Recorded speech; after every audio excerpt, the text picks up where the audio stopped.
वासुदेवाय ओम नमो भगवते वासुदेवाय ओम नमो भगवते वासुदेवाय ओम नमो भगवते वासुदेवाय ओम नमो भगवते वासुदेवाय ओम नमो भगवते वासुदेवाय ओम नमो भगवते वासुदेवाय ओम नमो भगवते वासुदेवाय ओम नमो भगवते वासुदेवाय ओम नमो भगवते वासुदेवाय ओम नमो भगवते वासुदेवाय ओम नमो भगवते वासुदेवाय ओम नमो भगवते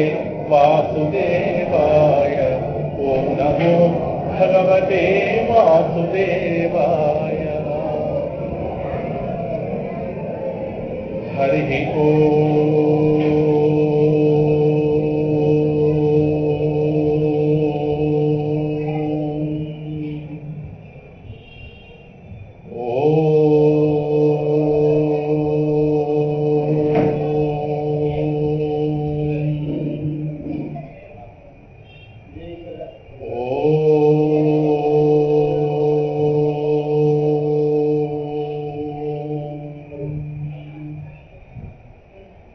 सत्यं विधातुं निजभृत्यभाषितं व्याप्तिं च भूतेष्वखिलेषु चात्मनः अदृश्यताद्यद्भुतरूपमुद्वहन् स्तम्भे सभायां न मृगं न मानुषम् प्रह्लाद वरद नरहरि नमो नमो दयानिधि प्रह्लाद वरद नरहरि नमो नमो दयानिधि प्रह्लाद वरद नरहरि नमो नमो दयानिधि प्रह्लाद वरद नरहरि नमो नमो दयानिधि नमो नमो दयानिधि नमो नमो दयानिधि संसारयूथगज संहति सिंहदंष्ट्रा भीतस्य तुष्टमतिदैत्य भयङ्करेण प्राणप्रयाण भवभीति निवारणेन लक्ष्मी नृसिंह मम देहि करावलम्बम् श्रीवराहलक्ष्मी नृसिंह मम देहि करावलम्बम् श्रुतिस्मृतिपुराणानाम् आलयं करुणालयं नमामि भगवत्पादशङ्करं लोकशङ्करम् सभाय नमः। ఒక వారం విరామం తర్వాత మళ్ళీ పుస్తకాలు తెరిచాము.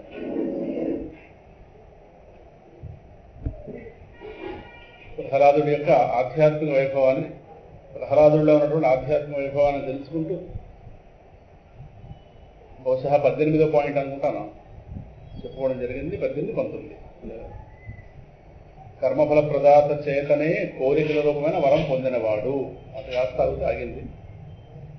స్వామి ప్రయోగించిన కోరికల వలలో వైరాగ్యము మరియు సంసార భీతి అనే నేర్పరితనంతో చిక్కుకొనక దేవతలను సైతం ఆశ్చర్యచకితులను చేసినవాడు.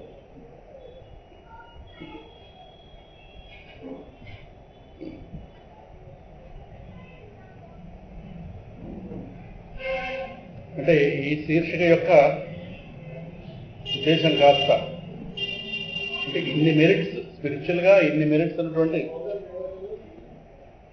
ప్రహ్లాదుడే మోక్షం వస్తుందా లేదా అని భయపడితే సామాన్యులైనటువంటి వాళ్ళు ఎంతటి జాగ్రత్తతో ఉండాలి అనేటటువంటి దాన్ని ఈ శీర్షికలో తెలిపే ప్రయత్నం. అందువల్ల ముందు ప్రహ్లాదుడి యొక్క ఆధ్యాత్మిక వైభవాన్ని చూసుకుంటూ వచ్చాం. 2 వారాల క్రితం అంటే క్రితం క్లాసులో కాస్త స్వామి యొక్క ఆవిర్భావం అయిన తర్వాత ప్రహ్లాదుడి స్వామి కాస్త ఏ విధంగా అనుగ్రహించాడు అటు వెంబట కోరికలని ఆయన కాస్త మళ్ళీ ఒక్కసారి వరంగా ఇచ్చే ప్రయత్నం చేశాడు ఆయన.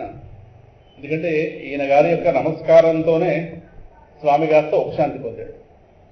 దేవతల యొక్క స్తోత్రాలు విఫలమయ్యాయి, స్వామిని శాంతింపజేయడంలో దేవతల స్తోత్రాలు విఫలమయ్యాయి. ఈయన గారి నమస్కార మాత్రంతో స్వామి కాస్త మళ్ళీ ఆయన సహజ స్థితిని పొందాడు. అది కాస్త దేవతల మనసులో పైగా అన్నది కానీ లోపల కాస్త వాళ్ళు రగిలిపోతున్నారు. మాకంటా ఈ పిల్లవాడి యొక్క ప్రత్యేకత ఏమిటని. ఎంతకాదనుకున్న అసురుడు, వాళ్ళు రాక్షసులు, దేవతలు కనుక మాకే ముందు ప్రాధాన్యత ఇవ్వాలి కదా, ఈ పిల్లవాడికి ఇవ్వడం ఏంటి అని వాళ్ళు కాస్త ఎంతైనా వస్తుంది కదా పోలిక. పోలిక వల్ల అయితే గొప్పవాళ్ళమని వస్తుంది, లేదా తక్కువ వాళ్ళమని వస్తుంది, ఏదో ఒకటి వస్తుంది. ఇది అంటారు కదా సుపీరియారిటీ కాంప్లెక్స్, ఇన్ఫీరియారిటీ కాంప్లెక్స్ అని అంటుంటాం కదా. అయితే ఆధిక్య భావం, నేను వాడికంటే గొప్పవాడిని, లేదా న్యూన భావం అంటారు తెలుగులో. న్యూనత అంటే తక్కువ వాడిని. జనరల్గా రెండింటిలో ఏదో ఒకటి ఉంటాయి. వాళ్ళతో మేము ఎక్కడ సరిపోతామండి అంటుంటారు కొన్ని చోట్ల. కొన్ని చోట్ల వాడు నాతో ఎక్కడ సరిపోతాడని కొన్ని చోట్ల. ఈ రెండు అన్ని రంగాల్లో ఉంటాయి అందరికీ. అందులో దేవతలు కూడా వచ్చింది. ఎందుకంటే వాళ్ళు ఎంతైనా వాళ్ళ యొక్క శక్తులు, వాళ్ళ యొక్క అందాలు చందాలు, వాళ్ళకున్న వైభవాల కొద్దీ మరి ఆధిక్యమే కదా. అందువల్ల ఈ పిల్లవాడి గురించి ఆ విధంగా వాళ్ళు మనసులో సందేహపడుతుంటే అప్పుడు స్వామి కాస్త మళ్ళీ ఒక చిన్న నాటక రూపంగా ప్రహ్లాద భద్రంతే ప్రీతోహం తే అసురోత్తమ వరం వృణీష్వాభిమతం కామపూరోస్మ్యహం నృణాం. ప్రహ్లాద, నా యొక్క దర్శనం వృధా అవ్వకూడదు. స్వామి ఇక్కడ మాట కూడా అంటాడు, నన్ను ఒకసారి దర్శనం చేసిన వాడు జీవితంలో మళ్ళీ ఇంకెప్పుడు కూడా కొరత వెలితి అనేది ఎప్పుడు వాడికి ఉండకూడదు. వాడికి మరొకటి చూడవలసిన అవసరం ఉండకుండా నా వల్ల వాడి కాస్త పరిపూర్ణమైనటువంటి నిండుదనం వస్తుంది, నా యొక్క దర్శనం వృధా పోదు అని స్వామి ఇక్కడ ప్రహ్లాదులతో చెప్పడం జరుగుతుంది. కనుక ఆ విధంగా జరిగిన తర్వాత అక్కడ కాస్త స్వామి మామ ప్రేణత ఆయుష్మన్ దర్శనం దుర్లభం హిమే దృష్ట్వా మాం న పునః జంతురాత్మానం తప్తుమర్హతి. నేను గనక ప్రీతి చెందకపోతే నా దర్శనం మీకు కలగదు. అంటే దర్శనం ఆయన ఇవ్వాలి, మనం దొరకపుచ్చుకోవడం కాదు, మనం సిద్ధమై ఉండడమే అంతే. అదొక మాం అప్రేణత ఆయుష్మన్ దర్శనం దుర్లభం హిమే. నేను ఎవరి విషయంలో అయితే ప్రీతి చెందనో వాళ్ళకి నా దర్శనం దుర్లభం, వాళ్ళు ఏం చేసినా దుర్లభం. అయితే ఒకసారి నా దర్శనం దొరికిన తర్వాత దృష్ట్వా మాం పునః జంతురాత్మానం తప్తుమర్హతి అంటే నా దర్శనం కలగడం మరా కష్టం. ఎందుకంటే నన్ను ఒకసారి చూస్తే మళ్ళీ ఆ జీవి దేనికోసం తప్పించకూడదు, ఇది నా ఉద్దేశం. కనుక నువ్వు ఏం కావాలో అది కోరుకో. మళ్ళీ నా దర్శనానంతరం కూడా నువ్వు మళ్ళీ ఇంకలాగా ఒక కొరతతో ఒక తపనతో ఉండిపోకూడదు, ఒక నిండుతనం పొందేయాలి. కనుక నీకేం కావాలో కోరుకో అని ఏవం ప్రలోభ్యమానోపి వరై లోక ప్రలోభనై. ఈ లోకాలన్నిటినీ కూడా ఏ కోరికలతో అయితే స్వామి ప్రలోభ పెడుతున్నాడు అంతే కదా, ఏ భోగాలతో, ఏ కోరికల రూప భోగాలతో, లేదు ఏ భోగాల రూప కోరికలతో లోకులందరినీ కూడా మోహపెడుతున్నాడుగా. మరి ఇవన్నీ ఏంటి? మరి ఇవన్నీ బంగారం చూపించగానే మనసు కాస్త కదులుతుంది, ఇంకోటి చూపించగానే మనసు కదులుతుంది. అంటే ఆయా ఇంద్రియ విషయాలు ఏవైతే ఉన్నాయో వాటిని చూపించగానే మనసు తెలుస్తుంది కదా. ఏవం ప్రలోభ్యమానోపి లోక ప్రలోభనై, లోకాలన్నింటినీ ప్రలోభ పెడుతున్న కోరికలు ఏవైతే ఉన్నాయో వాటిని పిల్లవాడికి చూపించాడు. అయితే ఏకాంతిత్వాత్ భగవతి నైచ్ఛత్తాన్ అసురోత్తమ. ఈ పిల్లవాడు ఏకాంత భక్తుడయ్యున్న కారణం చేతన నైచ్ఛత్తాన్, వాటిని నా ఇచ్ఛత్తాన్, కోరుకోలేదు, వాటిని కోరుకోలేదు. కారణం కూడా చెప్పారు, ఏకాంత భక్తుడు. ఏకాంత భక్తుడు అంటే ప్రస్తుతానికి మనం అది కాదు, చెప్పుకుంటే సరిపోతుంది. ఎందుకంటే ఏకాంత భక్తులు కాని వాళ్ళని రెండుగా భక్తి నడిగా విడగొడితే, ఏకాంత భక్తులు అంటే వాళ్ళకి భగవంతుడే కావాలి, భగవంతుడు ఇచ్చే వాళ్ళకి అవసరం లేదు. సో భగవంతుడిని మాత్రం కోరుకునే వాళ్ళు ఏకాంత భక్తులు, భగవంతుడు ఇచ్చేవి వాటిని కోరుకునే వాళ్ళు ఏకాంత భక్తులు కాని వాళ్ళకు ఒక పేరు పెడతాడు ఆయన ఈ తర్వాత అధ్యాయంలో, వ్యాపార భక్తులు అన్నాడు. వణిక్ అని పదం వాడతారు. వణిక్ అంటే వాణిజ్యం అని అర్థం. వాణిజ్యం అంటే వ్యాపారం. చెప్పాడు ప్రహ్లాదుడు కాస్తారు. అందువల్ల ఇంకా ఏకాంత భక్తులు కాని వాళ్ళందరూ వ్యాపార భక్తులే. అందువల్ల అంటే వాళ్ళ భక్తి వాళ్ళ వాళ్ళ కోరికకి పరిమితమై ఉంటుంది. అక్కడ కోరిక తీరితే ఒకలా ఉంటుంది, కోరిక తీరకపోతే దేవుడు కూడా మార్చేస్తారు. దేవుడిని మార్చేసేవాళ్ళు, మతాలు మార్చేసేవాళ్ళు, ఆస్తికులు నాస్తికులు అవుతారు, నాస్తికులు ఆస్తికులు అవుతారు, బళ్ళు బళ్ళు నానా వెర్రి వికారాలు ఎత్తిపోతుంటారు. అలా అంటే కోరిక అలా వెర్రెత్తించేస్తుంది. దాంతో రకరకాలుగా అది తీర్చేవాళ్ళు ఎవరా అని చెప్పి నానా విభక్తం పడుతుంటారు. వాళ్ళు కూడా పక్కన పెడదాం. ఇక్కడ చెప్పొచ్చింది ఏకాంతిత్వాత్ భగవతి. ఆ భగవంతుని యందు ఈ పిల్లవాడు కాస్త ఏకాంత భక్తులైన కారణం చేత నైచ్ఛత్తాన్ ఏ ఒకటి కోరుకోలేదు.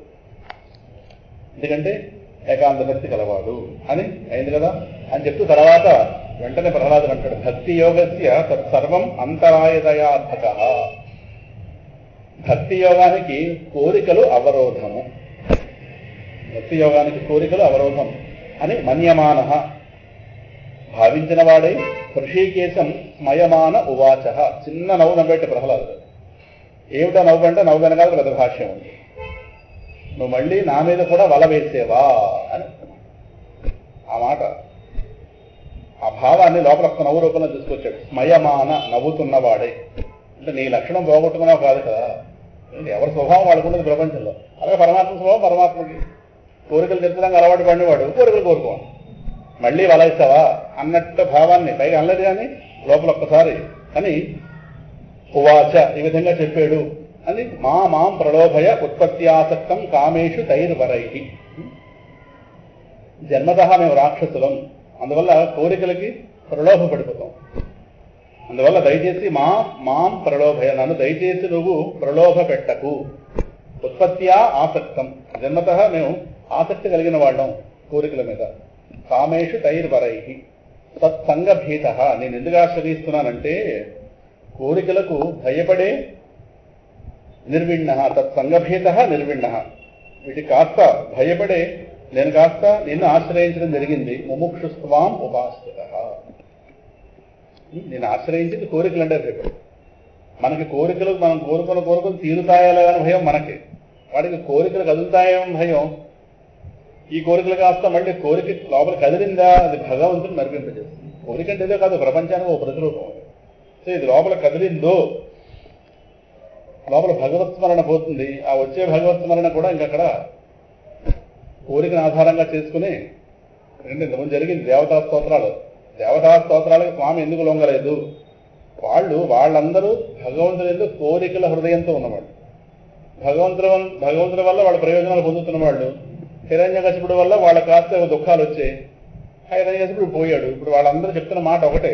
వాళ్ళ మొత్తం 17 దేవతా స్తోత్రాలు జరుగుతాయి. సుమారుగా అందరి యొక్క హృదయం ఒకటే. ఇంతకుముందు వాడి వల్ల మేము నానా దుఃఖాలు పడ్డాం, నీ వల్ల వాడి పీడ కాస్త విరగడైంది, నీ వల్ల మేము శాంతి పొందాం. ఇప్పుడు మళ్ళీ మా జీవితాలు మేము పొందుతాం అని ఇదే చెప్తాం. అంతే తప్పించి ప్రహ్లాదుడ వాళ్ళకి ఏకాంత భక్తి లేదు. అందువల్ల వాళ్ళ యొక్క మాట చెప్పుకున్నాం కదా, భగవంతుడికి ఎవరంటే వాళ్ళ ఇష్టం అంటే తనను సంపూర్ణంగా అర్థం చేసుకున్నవాడే పరమాత్మకి ఇష్టం.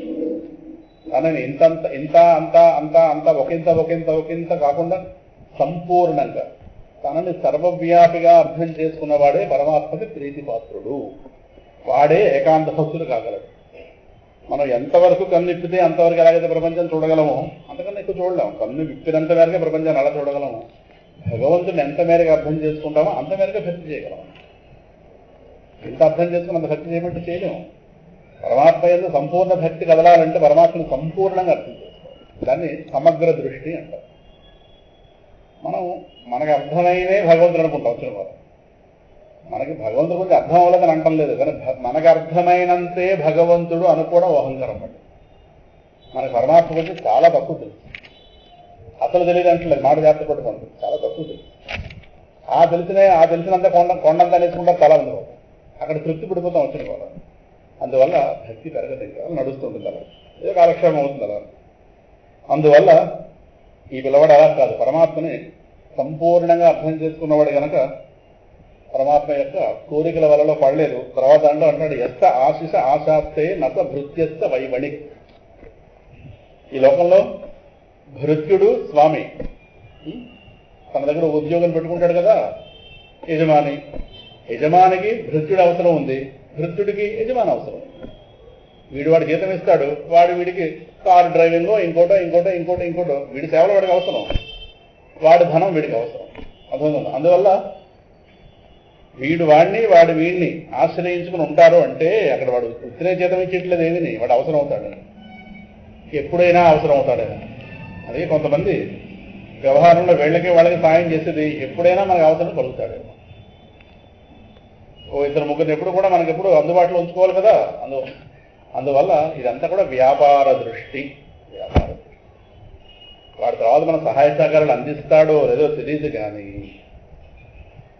ప్రస్తుతానికి మాత్రం వాడిని ఆ విధంగా ప్రోత్సహిస్తాడు. అందువల్ల అక్కడ ప్రహ్లాదుడి మాట కూడా అన్నాడు ఆయన,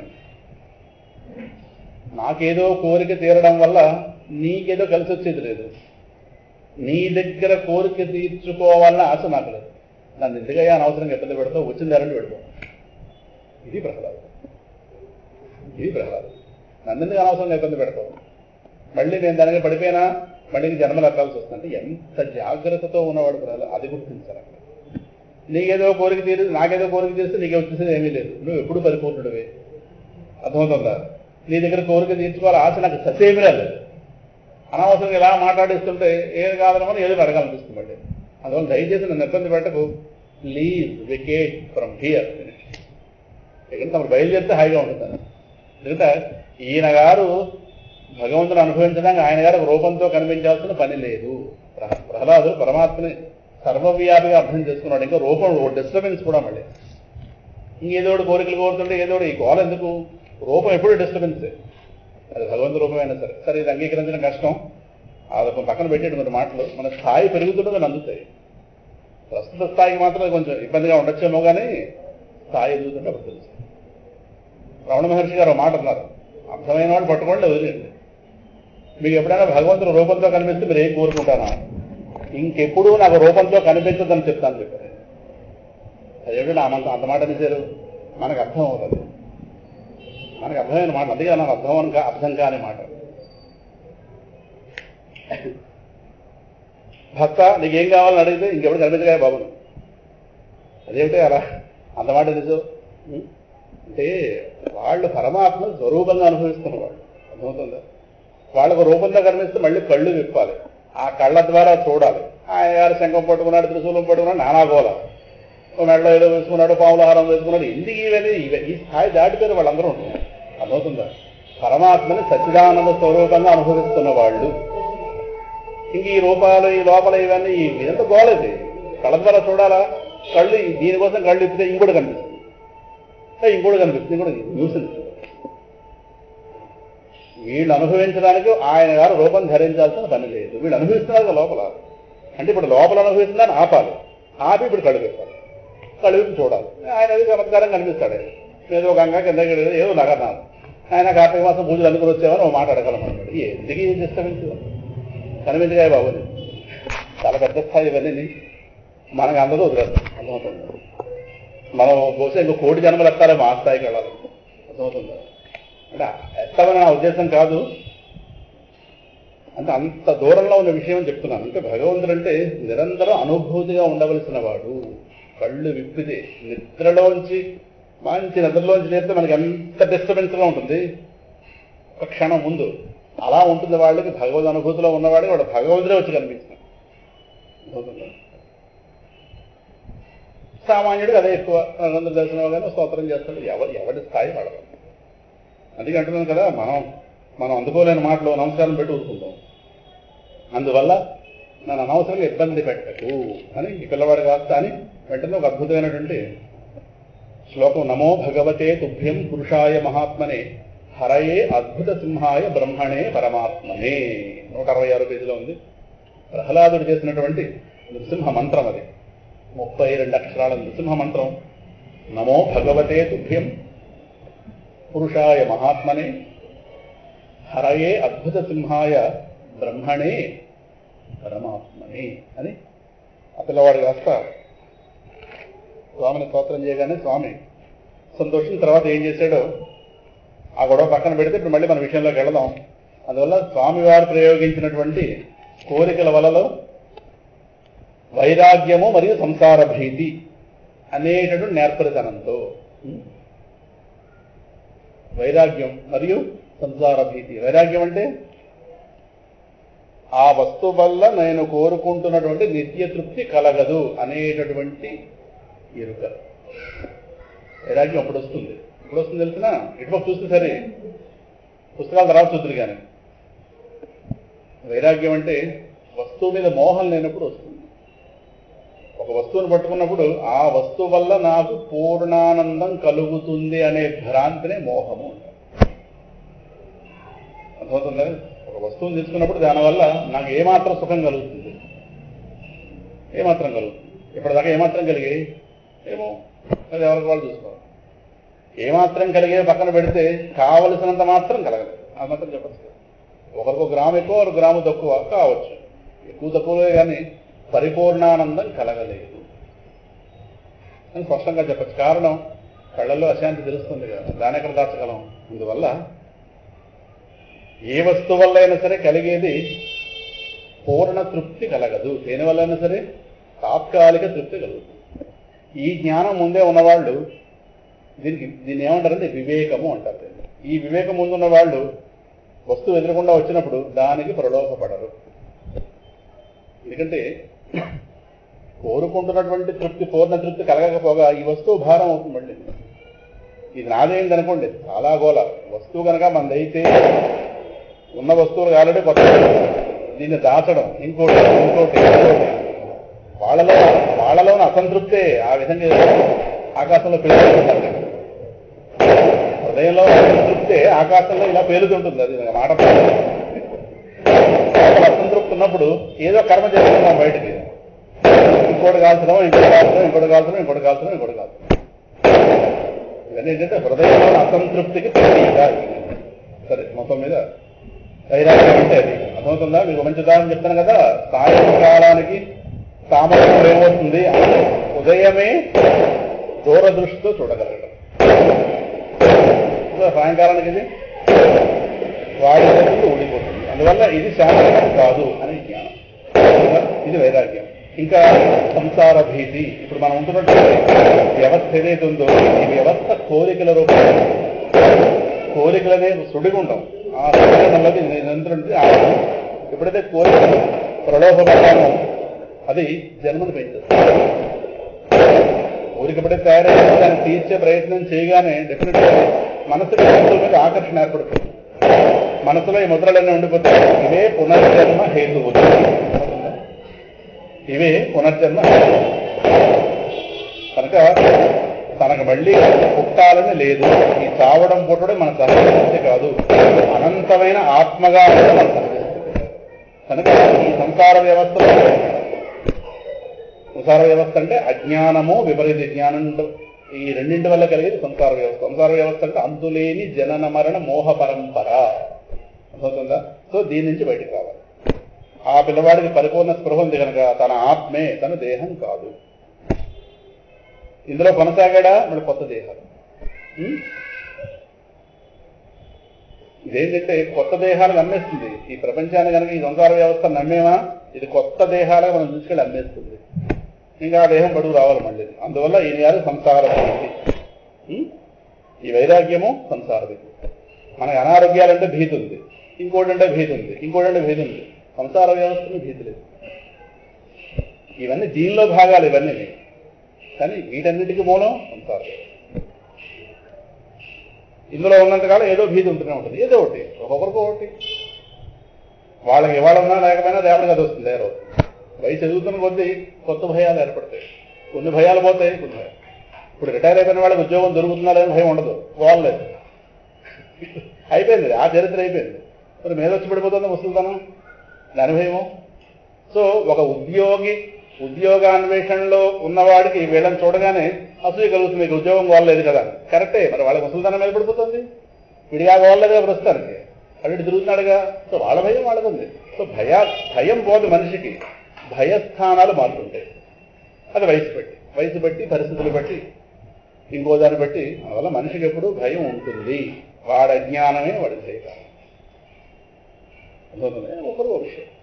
అందువల్ల వైరాగ్యము మరియు సంసార భీతి అనేటటువంటి నేర్పరితనంతో చిక్కుకొనక, ఆయన గారు వేసినటువంటి వలకి చిక్కుకోకుండా దేవతలను ఆశ్చర్యచకితులు చేసినవాడు.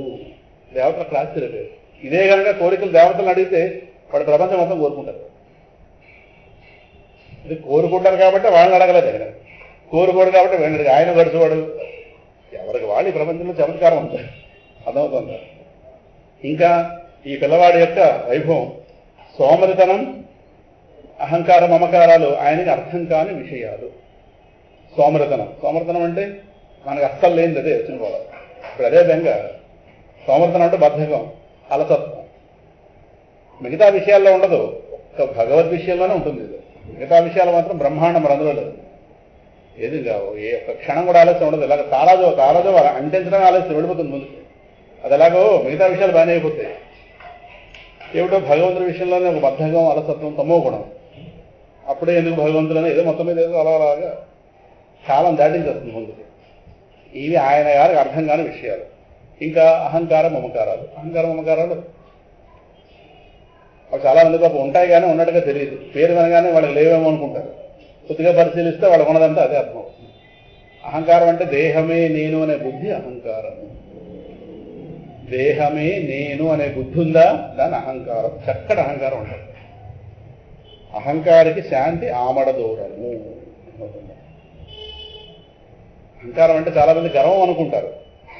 గర్వం, పొగరబోత్తనం అది కాదు, అవి వేరవి. అహంకారం అంటే దేహమే నేను అనే బుద్ధి. నేను అనగానే మన దేహం మీద మనం నేను అనే బుద్ధి ఉన్నంతకాలం దాన్ని అహంకారం. అహము అంటే ఆత్మ అని అర్థం. అహమునకు ఒకానొక ఆకారంతో తాదాత్మ్యం. అహమునకు ఒకానొక ఆకారం, ఇది ఆకారం. అహం అంటే ఆత్మ, అంటే నేను. అహమునకు ఆకారంతో తాదాత్మ్యం. అహమునకు ఈ ఆకారం మీద నేను అనే బుద్ధి, దాని అహంకారం. అయిన తర్వాత మమకారం అంటే ఏంటి? దేహానికి సంబంధించినవన్నీ నాది. దేహము నేను ఎప్పుడైతే అన్నామో దేహానికి సంబంధించినవన్నీ నాది. అయినట్టు మైనట్టు. ఇంత పిల్లవాడికి అర్థం కాని విషయాలు. ఈ అహంకార మమకారాలే పునర్జన్మ హేతువులు కదా. భగవద్గీతలో అహంకార మమకారాల గురించి చెప్పిన అధ్యాయం అంటూ లేదు. నిర్మమో నిరహంకార చాలా సందర్భాల్లో వస్తుంది.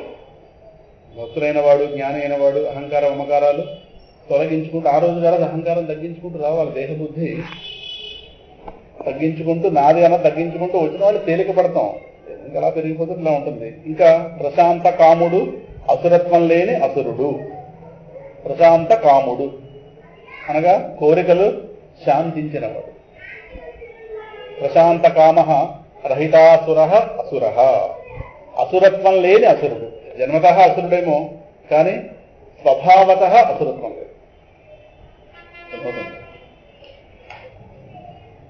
ఇవి ప్రహ్లాదుడి యొక్క మొత్తం కళ్యాణ గుణాలు.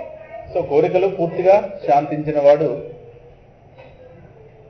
అసురత్వం లేని అసురుడు. ఎందుకంటే ఇది ఇలా వేసింది, ఇది ఇలా వేసింది.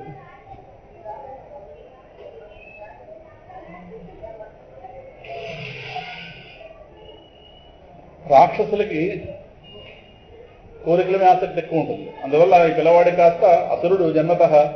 ఇప్పుడు కోరికల మీద ఆసక్తి ఉంటుందా అంటే ప్రశాంత కామ. కోరికలు తగ్గుతూ ఉంటే మనమే సుఖపడతాం. కోరికలు పెరిగిందా హృదయానికి శాంతి ఉండదు, అవుతుందా? అందువల్ల ఈ 21 లక్షణాలు ఇన్నేని కాదు, ఇంకెన్నో ఉంటాయి. కానీ ఈ బుద్ధికి తట్టినవన్నీ ఈ మాత్రం రాసి అప్పుడు ఈ విషయంలోకి వెళుతున్నాం. చేపను నీటి నుంచి వేరు చేసేవారు ఎవరైనా చేపకు శత్రువులే కదా. ఆ మాట బాగానే ఉంటుంది. తర్వాత మాట మనకు నచ్చదు. అలాగే జీవాత్మ అయినటువంటి నీకు అనగా ఎవరికి వారికి భగవద్ విస్మృతి కలిగించే వాళ్ళు ఎవరైనా శత్రువులే. ఇది ప్రహ్లాద హృదయం. మన గోడ వదిలేండి. ప్రహ్లాద హృదయాన్ని ఇక్కడ రాశాం. అంటే మహాభక్తుడైన వాడు, వాడి దృష్టి ఇలా ఉంటుంది పూర్తిగా, అర్థమవుతుందా? మీరాబాయి చెప్తుంది, ఆత్మజ్ఞానం కలిగేదాకా లోకాన్ని శత్రువుగా చూడాలి. మీరాబాయి మాట. సో వాళ్ళ ఆ స్థాయిలో మాట్లాడారంటే వాళ్ళ పరమాత్మ అర్థమైన విధానం దగ్గర చెప్పాను కదా. భగవంతుడు వాళ్ళకి ఎలా అర్థమయ్యాడు కనుక వాళ్ళు అంత పెద్ద స్థాయి మాటలు చెప్తారు. మనం అంత మాట చెప్పలేము, అంత మాట తట్టుకోలేము. ఒక్కరు అంతస్తులో ఉన్నారు. ఈ జన్మ పరంపరలో ఎవడు భక్తిని ఎవడ భగవంతుని ఎలా అర్థం చేసుకున్నాడో, ఎవడెవడు ఏ కర్మలు చేశాడో, ఎవడెవడు ఏం అనుభవించామో ఏమి తెలుస్తుంది. ఎవరి దగ్గర ఎవరి ఇన్ఫర్మేషన్ లేదు. నా దగ్గర నా ఇన్ఫర్మేషన్ లేదు, మీ ఇన్ఫర్మేషన్ నా దగ్గర ఎక్కడ ఉంటుంది? ఈ క్షణానికి ఇలా కూర్చున్నామంతే. ఇక్కడి నుంచి వెళ్ళిన తర్వాత ఎవరెవరు అవుతామో ఏం తెలుస్తుంది? ఎవరెవరు ఎక్కడి నుంచి వచ్చామో, ఎవరెవరు ఎక్కడికి వెళ్తాం తెలియదు. మన దగ్గర ఆ ఇన్ఫర్మేషన్ ఉంది. అందువల్ల ఎవరెవరు ఈ సంసార వ్యవస్థ ఎలా ప్రలోభపడ్డారో, ఎవరెవరి ఏ విషయ సంస్కారాలు ఉన్నాయో, అందువల్ల అందరికీ వక్త ఒక మాట చెప్పినా అది అందరికీ ఒకలా అర్థం. వాళ్ళ వాళ్ళ స్థాయి బట్టి వాళ్ళకి అర్థం. చేపను నీటి నుంచి వేరు చేసేవాడు చేపకు శత్రువులు, ఇది అర్థమైంది. ఇక చేపకున్న ఇబ్బంది అర్థమైంది. కానీ మనకి భగవద్ విస్మృతి కలిగించేవాడు, విస్మృతి అంటే మరపు, భగవంతుడి యొక్క మరుపు కలిగించేవాళ్ళు ఎవరైనా మనకు శత్రువులు అనే విషయం అర్థం కావడానికి ఒక స్థాయి ఉండాలి.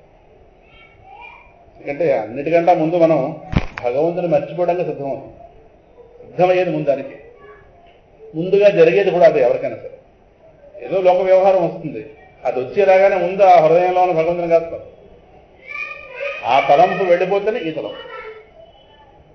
అప్పుడు ఈ వస్తువు కర్మ ఏదో వ్యక్తి వాళ్ళకి ఏవో సేవలు చేయడంలో వాళ్ళని తృప్తిపరచడంలో వెళ్తాం. కానీ ముందు ఒక్కసారి భగవంతుని మర్చిపోయాం అనే ఒక ఆపదగా మనకు అర్థం కాదు. విపద్ విస్మరణం విష్ణోహో సంపన్నారాయణ స్మృతి, వ్యాసుల వారు చెప్పిన మాట. విష్ణువుని మర్చిపోవడమే విపత్తు. విపత్తు అంటే తుఫాన్లో చేయడం, కేరళ కొట్టుకుపోయింది, ఇవి కాదు విపత్తులు, ఇవి భౌతికమైనవి. నిజమైన విపత్తు భగవంతుణ్ణి మరిచిపోవటమే. విపత్ విస్మరణం విష్ణోహో సంపన్నారాయణ స్మృతి. నిజమైన సంపద భగవంతుడి యొక్క స్మృతి, భగవంతుడి యొక్క జ్ఞాపకం. భగవంతుడు ఒక్కసారి ఎరుకలో ప్రాణం ఏదవుతుందో అది నిజమైన సంపద. ఇది వ్యాసుల వారి స్థాయిని చెప్పిన మాట. మన అర్థం కాకపోవచ్చు మనకి చెప్పొచ్చేది. అందుకే చేప ఉదాహరణ రాశాను. అలాగే నీకు భగవద్ విస్మృతి కలిగించే వాళ్ళు ఎవరైనా శత్రువులే. అందులో మొదటి శత్రువు మనకు బాగా ఇష్టం అదే, మనకు బాగా ఇష్టమైంది అదే, మనకు బాగా శత్రువు కూడా అదే. అందుకే ఈ మాటలు తట్టుకోవడం కష్టం. ఇవన్నీ రమణ మహర్షి గారి స్థాయి మాటలు ఇవన్నీ. సరే ఎప్పుడప్పుడు జీవితాల్లోకి రావాలిగా. సత్యాన్ని ఎంతగానో దాచుతాం, అది అవకాశం లేదు. సో మనకు మొదటి శత్రువు ఎవరు? నిజమా? దేహం మొదటి శత్రువా? నిజమే. నిజంగా ఈ మాట దగ్గర నిలబడితే రమణ మహర్షి గారు. ఎవ్వరూ ప్రవచనాల్లో ఈ మాట చెప్పటం లేదు. పరమేశార్థం ఎవరు చెప్పట్లేదు, చెప్పట్లేదు. దాచేస్తున్నారు జనాలాగా. దీనొక్కదాన్ని నమ్మేమా దగా చేసేస్తుంది ప్రపంచం. సమస్యను మనకి ఎక్కడ దూరంగా పెట్టలేదు పరమాత్మ, దేహం రూపంలో పెట్టాడు. దాని మీద నేను అనే బుద్ధి, రమణ ఫిలాసఫీ ఏంటి మొత్తం అంతా ఇదే. దాచేస్తున్నారు లోకంలో. దీని నుంచి తిరిగేసి మోహాలు కూడా పెంచేస్తున్నారు. నేను దగ్గర గోవర్ధన పూజ చూశాను. ఎంత దేహమోహాలో. కృష్ణుడి పేరుతో మన దేహం మీద మోహం పెరిగిపోతుంది. కృష్ణుడు దేహమోహం పెంచుకోమన్నాడా? దానికి ఆ కార్యక్రమానికి పబ్లిసిటీలు, ఆ కార్యక్రమానికి మేకప్లు వేసుకొచ్చారు ఒక్కొక్కరును. ఏమిటిది? ఆధ్యాత్మికమా, వ్యవహారమా, ఏమిటో ఒక కార్యక్రమం అనగానే ఓ మేకప్ సెట్ మొత్తం కరిగించేయాలా. ఇంట్లో మేకప్ సెట్ కూడా దాన్ని మొత్తం కరిగించే కార్యక్రమాలు రాదు. ఇప్పుడు పెళ్లిళ్ళు కలిసి వెళ్ళారు కానీ ఆధ్యాత్మికం దీనికి మేకప్. అక్కడ ఏం జరుగుతుంది? అక్కడ ఏమో సినిమా తీస్తున్నారా? దేనికి వెళుతున్నాం అక్కడ? ఏమో తెలియదు. అంటే ఆధ్యాత్మిక కార్యక్రమాలు కూడా దేహ బుద్ధిని పెంచేస్తున్నాయి. కనీసం తగ్గించుకోమని కూడా వాళ్ళు చెప్పరు. ఎందుకంటే దేహ బుద్ధిని తగ్గించుకోవాలంటే వాళ్ళు మళ్ళీ ఇంకో గురువు దగ్గర గడుపుతారు. మళ్ళీ వాళ్ళ దగ్గర డబ్బు ఆగిపోతుంది వచ్చిన వాళ్ళు. అది వీడి దేహ బుద్ధి. సత్యం అందుకే చెప్పరు, జనం దూరం అయిపోతారని. వాడి దగ్గర డబ్బులు వస్తుంటే ఎవరు ఎందుకంటే మేకప్ అన్నాడు అనుకోండి, ఆ గురువు కాస్త వాడు వదిలిపోతారు. ఈ అక్షయ పాత్రలు వదిలిసి ఇస్కాల్లో పోతారు. ఎక్కడో ఒకటి ఈ వేషమే కదా. ఇటు వదిలేసాడు, అటు వదిలేసాడు. అందువల్ల దేహమే మొదటి శత్రువు. నేను అలాగే భగవద్గీతలో స్పష్టంగా ఉంది.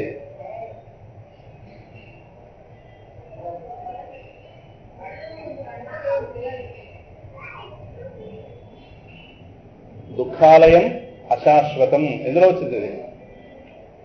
భగవద్గీత. అంతే కదా. కృష్ణుడు చెప్తే తప్పు కాదు, నేను చెప్తే తప్పు అయిందా? మరి ఎలా అయితే అలాగా? వాడు చెప్పాడుగా, వాడు చెప్పిందే మేము చెప్తున్నాం. ఇక్కడ మాట్లాడుతున్నాడు, మాట్లాడకూడదు, అంతేనా? వెళ్ళు. కనుక ఎందుకంటే ఈ దేహం గారు ఆవిడ గారి చాకరీ పేరుతో మనకి చాలా మలుపు తీసుకొస్తుంది భగవంతుడికి సంబంధించి. ఇక దీనికి చాకరీయే కదా, తల్లా వేస్తుంది, దీని చాకరీయే, దీన్ని బట్టి మిగతా వాళ్ళకి. కానీ ముందు ప్రథమం ఇదే. సో దీని అవసరాలు తీర్చడంలో కలపాలా దేహాన్ని అదేటను, అనేక విషయాలతో సంబంధం పెట్టుకోవాలా. మరి వాటి నామరూపాలు మనసులోకి వెళ్ళగానే భగవద్ విస్మృతి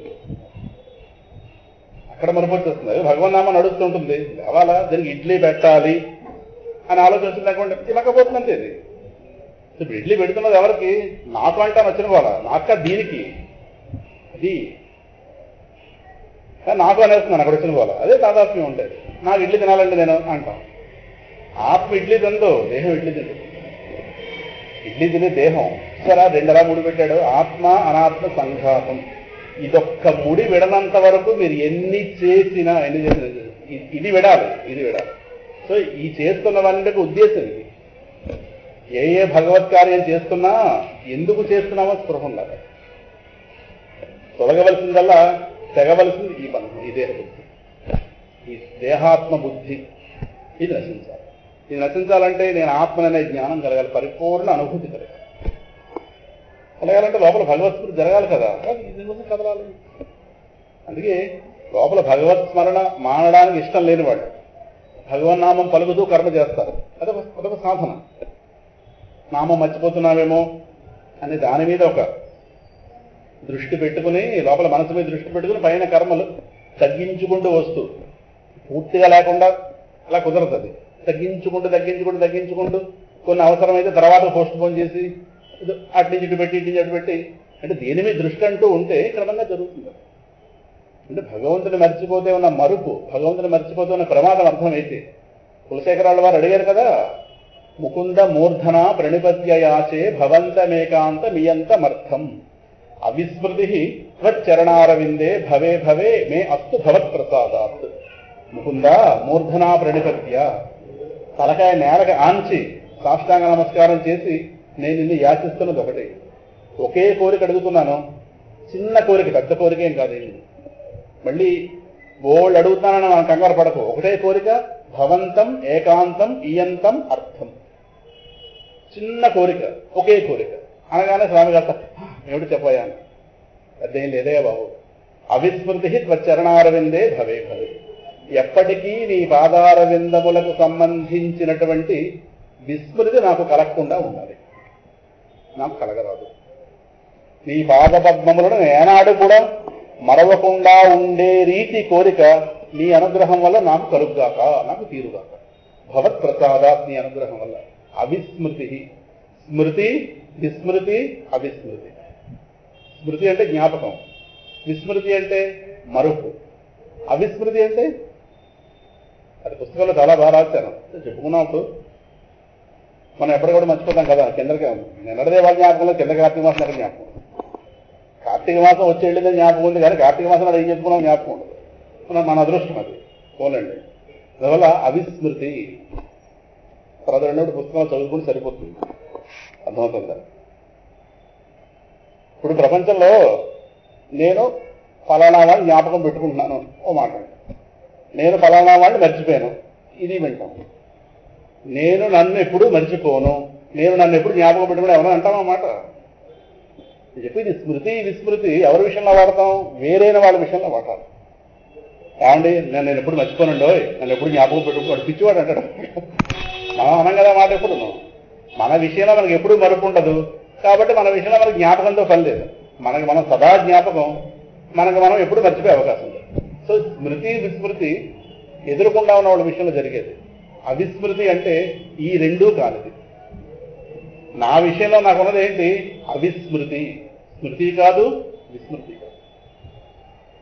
ఇప్పుడు ఆయన ఏమంటున్నాడు, అవిస్మృతి త్వచ్చరణారవిందే, నీ పాదార విందములు ఎందు నాకు నిరంతర స్మృతి అని అడగలేదు, అక్కడ అవిస్మృతి అని అడిగాడు.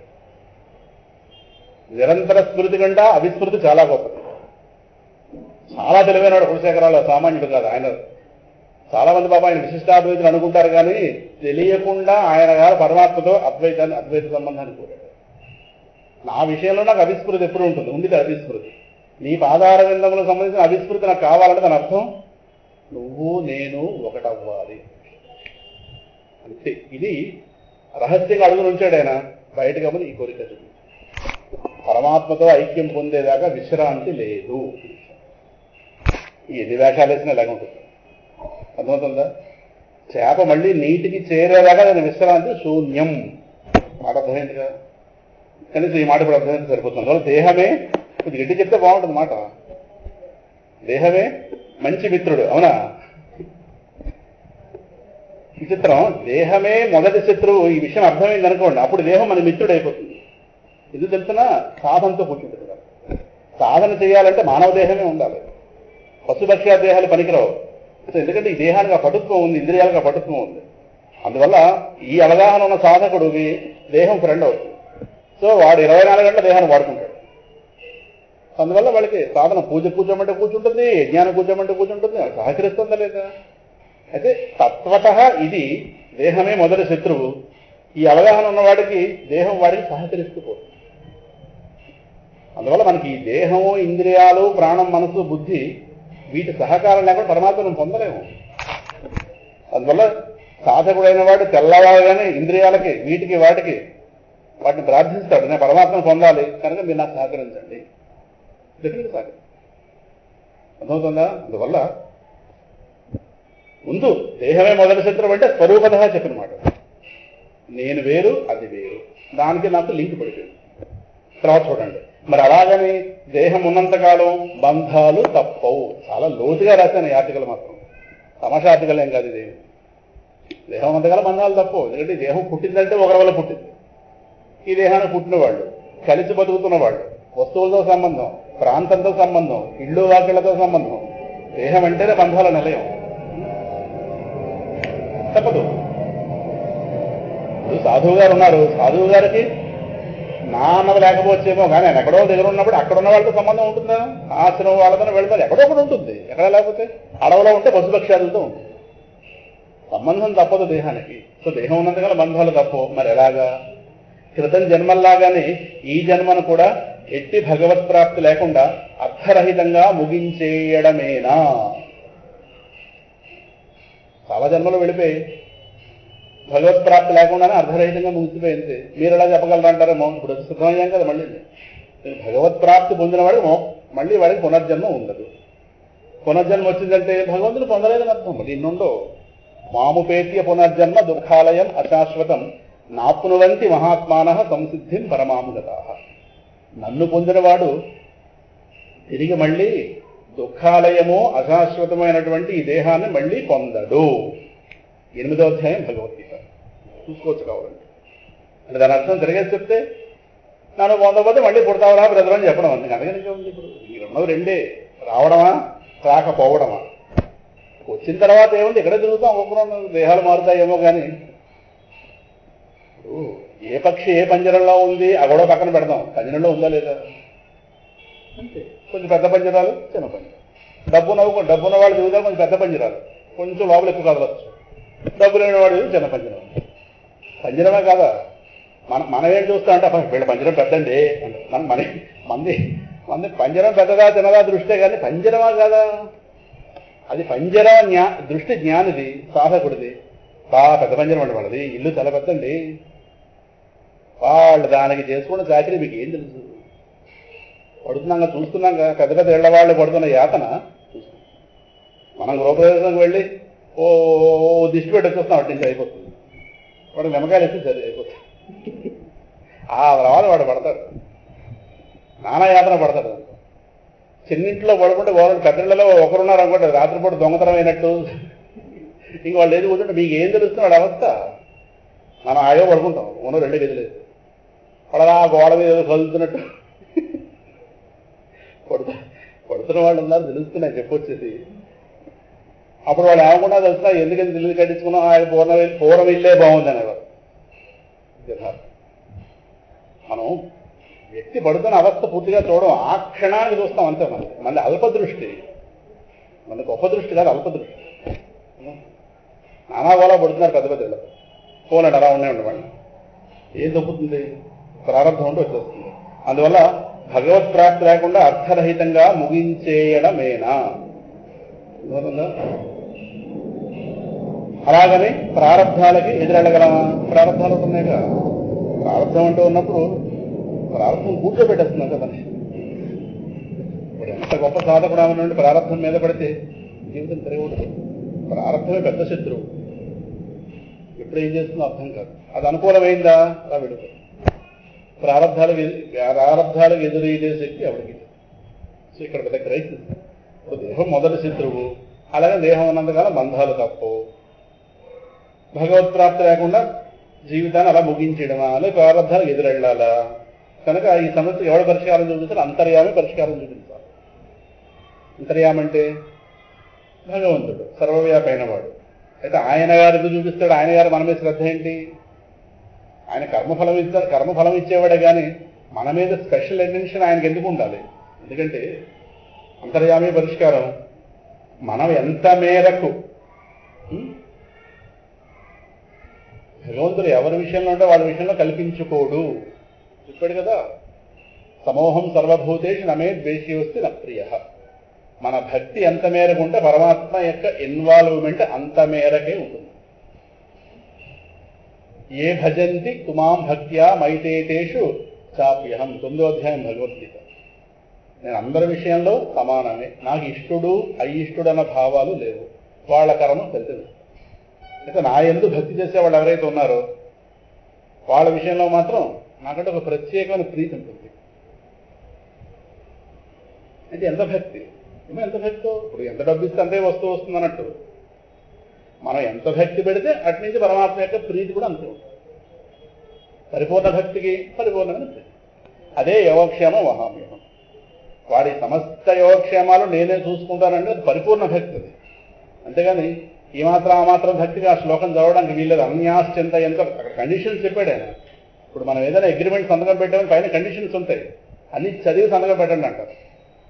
మనం సంతకం పెట్టే చదువుతుంటాం మనం. అప్పుడు కుదరదు ఎక్కారు. ఆ పైది ఏదో ఒకటి ఉంటుంది. అవన్నీ చూసి మనకు అర్థం కాకపోతే ఎవరితో చదువు వచ్చిన వాడితో చదివించుకుని అప్పుడు ఏ ఇబ్బంది లేదని సంతకం పెట్టండి. అనన్యాశ్చింతయంతో మాం ఏ జనా పర్యుపాసతే తేషాం నిత్యాభియుక్తానం. ఈ 3 కండిషన్. యోగక్షేమ మహామ్యహం ఆయన గారి పని. అది మొదటి 3 మన ఏ ఒక్క విషయ చింతన కూడా లేకుండా ఎవడైతే నన్ను ఎడదగక ఉపాసన చేస్తుంటాడో పర్యుపాసతే. ఎవడైతే నిత్యం వాడి యొక్క మనస్సుతో నాతో కూడి ఉంటాడో నిత్యాభియుక్తాన. విగ్రహాన్ని ఇలా గౌరవించి కూర్చోమని చెప్పలేదు పరమాత్మ. నిత్యాభియుక్తాన మనస్సుతో పరమాత్మతో మనస్సుతో కూడి ఉంటాడు. అటువంటి వాళ్ళ యోగక్షేమం నేను చూసుకుంటాను. అది పూర్ణ భక్తి. మరి అంత కానప్పుడు ఎంత చెట్టుకు అంత కాదన్నట్టు ఎంతంత భక్తి అంతంత ప్రయోజనం ఉంటుంది. అర్థమవుతుందా? అందువల్ల మనం ఎంత మేరకు ముముక్షు అవుతామో అంత మేరకు ఆయన కలగ చేసుకుంటాడు. ముముక్షు అంటే మోక్షకాంక్ష కలవాడు. ముక్తుం ఇచ్చు ముముక్షు. ముక్తి పొందాలనే కాంక్ష ఉన్నవాడు ముముక్షు అంటారు. మనకి ఎంతవరకు ముముక్షత్వం ఉంటే అంతవరకు. ఒకవేళ మరి ముముక్షత్వం పెరగటం లేదు, మోక్షకాంక్ష పెరగాలంటే పరమాత్మ ప్రార్థిస్తుంటే ముముక్షత్వాన్ని ప్రసాదిస్తాడు. నాకేంటో నేను పొందాలనే కాంక్ష ఇంటూ వింటున్నాను కానీ పెరగటం లేదు, ప్రపంచమే వెళ్ళిపోతుంది మనస్సు అని మనకున్న సమస్యను పరమాత్మతో డిస్కస్ చేయగలిగితే లోపల ఆ మోక్షకాంక్షను పెంచుతాడు ఆయన. ఆ మోక్షకాంక్ష కాస్త పెరిగిన తర్వాత ఆయనకి మన మీద శ్రద్ధ పెరుగుతుంది. అవుతుందా? సో భగవంతుడు మనం ప్రత్యేకమేమీ కాదు. మనకున్న భక్తి మేరకే ఆయనకి ప్రత్యేకం. కానీ భక్తి లేనివాడు పరమాత్మ ప్రత్యేకమేమీ కాదు. వాడి పని వాడు. అర్థమవుతుందా? అందువల్ల మోక్షం అంటే ఏమిటో, మోక్షత్వం ఏంటో కింద రాశాను. నీటికి వేరుపడిన చేప ఎలాగైతే ఆ వియోగాన్ని భరించలేక తిరిగి ఆ నీటిని చేరుకోవడానికి నానా ప్రయత్నాలు చేస్తుందో అంతే కదా. నీటి ఎడబాటు క్షణం కూడా భరించలేనిది చేప. దానికి నీరు తప్పించి మరొక ప్రపంచం లేదు. దానికి నీరే ప్రపంచం కాదు. ఆ విషయం మనకు తెలుసు. అలాగా భగవంతుడికి అజ్ఞాన రూపంలో వేరుపడిన ఆయన అంశలమైన జీవాత్మలము. అక్కడ రాయలేదు కానీ చూడండి సరిపోతుంది. ఆయన అంశలమైన జీవాత్మలం. తత్కారణంగా ఈ దేహాలనేటటువంటి ఈ జైళ్లలో ఈ కర్మఫలాల కారణంగా పునర్జన్మల రూపంలో చిక్కుకుంటున్న వాళ్ళు, ఈ దేహాలు వస్తున్న కారణం అది. దేహాలనేటటువంటి ఈ జైలుది మనకు అర్థం కాలేదు కానీ జైలుది. ఎలాగైతే పక్షికి పంజరం జైలు, మనకి దేహం జైలు. రమణ మహర్షి గారిని అడిగితే చెప్తారు దేహం జైలో కాదు. అందువల్ల ఎవరు జైల్లో ఏమైనా మురిసిపోక్కర్లేదు, హాయిగా ఉన్నవాడు. ఇలా ఆ జైల్లో ఉన్నవాడిని చూడడానికి కూడా వెళ్ళడం ఒకటి మళ్ళీ పలకరించడానికి, మన పలకరించడానికి పరమాత్మ రావాలి. అందువల్ల ఈ దేహాలనేటువంటి జైళ్లలో కర్మఫలాల కారణంగా పునర్జన్మల రూపంలో చిక్కుకుంటున్న వాళ్ళని కాస్త తిరిగి ఆయనను ఎప్పుడు పొందుతామా అనే నిరంతర తపనతో ఉంటే అదే తీవ్ర ముముక్షుత్వము. మోక్షకాంక్ష అంటే ఇది. ఎప్పుడు పరమాత్మను పొందుతామని నిరంతర తపన. ఆ తపన ఎంత మేరకు ఉంటే అంత మేరకు దాన్ని మోక్షం అంటారు. అర్థమవుతుందా? నీటిని చేరితేనే చేపకు శాంతి, భగవంతుని పొందితేనే రిటైర్మెంట్ అయితే విశ్రాంతి కాదు, భగవంతుని పొందితేనే విశ్రాంతి. రిటైర్మెంట్ అయితే మరికొన్ని కొత్త సమస్యలు వస్తాయి. మనం ఖాళీగా ఉన్నామంటే ఊరందరూ వచ్చి నెత్తి మీద కూర్చుంటారు. ఏదో దాని బదులు ఉద్యోగంలో ఉండడం హాయి, ఊరందరికీ సేవ చేస్తుంటారు. రకరకాల సమస్యలు. అందువల్ల విశ్రాంతాచార్యులు అంటుంటారు, రిటైర్ అయిపోయిన ప్రొఫెసర్. వాళ్ళ ఇంట్లో విశ్రాంతిగా ఉంటారు. ఏమని ఇంటి గోడ మీద విశ్రాంతాచార్యులు అంటుంది. ఉద్యోగానికి అడక్కలేదేమో కానీ అంత 100 రెట్లు ఇంటూ ఉంటుంది. పోలేండి ఉండేమంటే మనకి. అందువల్ల భగవంతుని పొందితేనే నీకు విశ్రాంతి. చేపకి నీరు ప్రథమ అవసరం, ప్రధాన అవసరం, తక్షణ అవసరం. చేపకి నీరు ప్రథమ అవసరం. భగవంతుడు మనకి ఎప్పుడు అవసరం, ఎలాంటి అవసరం? చేపకి నీరు ప్రథమమైన అవసరం. కాబట్టి ఇవన్నీ చాలా భక్తుడి యొక్క హైయెస్ట్ లెవెల్ ఆఫ్ డివోషన్. అర్థమైన వాళ్ళు పెట్టుకోలేదు, అర్థం కాలేదు అంటే ఓ భావన పెట్టుకుంటే సరిపోతుంది. 3 జన్మలు వచ్చాక అర్థమవుతుంది. కానీ ఇందులో ఒక్క వాక్యం కూడా అనవసర వాక్యం లేదు. మనకి ఇవాళ భగవంతుడు అంత అవసరం అనిపించకపోవచ్చు, అది గొప్పని కూడా కాదు, లోపల అజ్ఞానం ఉంది. అది తొలగితే అప్పుడు తెలుస్తుంది పరమాత్మ ఏమాత్రం అవసరం. ఈ వ్యవస్థ ఏంటో అర్థం కాక ఏదో ఆనందమేలా కనిపిస్తుంది, కళ్ళకి మోహం పట్టిస్తుంది, బుద్ధికి మోహం పట్టి. అది తొలగితే అప్పుడు తెలుస్తుంది. చెప్పులు విప్పగానే తిరుమల కొండ ఎలా కనిపించిందో అన్నమయ్యకి, లోపల బుద్ధిలో మోహం పక్కకి వెళ్తే ఈవిడి గారు ఏమిటో అర్థమవుతుంది. ఈ వ్యవస్థ అంతవరకు మోహపూరిత నేత్రాలకి ఇంకోలా కనిపిస్తుంది. అర్థమవుతుంది. జ్ఞాననేత్రం రానంత వరకు రథం తోలేవాడి కింద కనిపించాడు.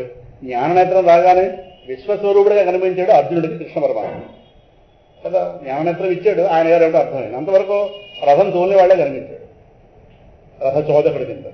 దీని ఏమంటారంటే మోహము అంటారు. బుద్ధిలో మోహం ఉన్నప్పుడు పైన విషయం అర్థం కాదు. అంత మాత్రం తప్పు కాదు. అది మనకి టైం వచ్చినప్పుడు అర్థమవుతాయి,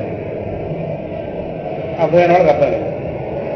అందువల్ల నీటిని చేరితేనే చేపకు శాంతి, భగవంతుని పొందితేనే నీకు విశ్రాంతి.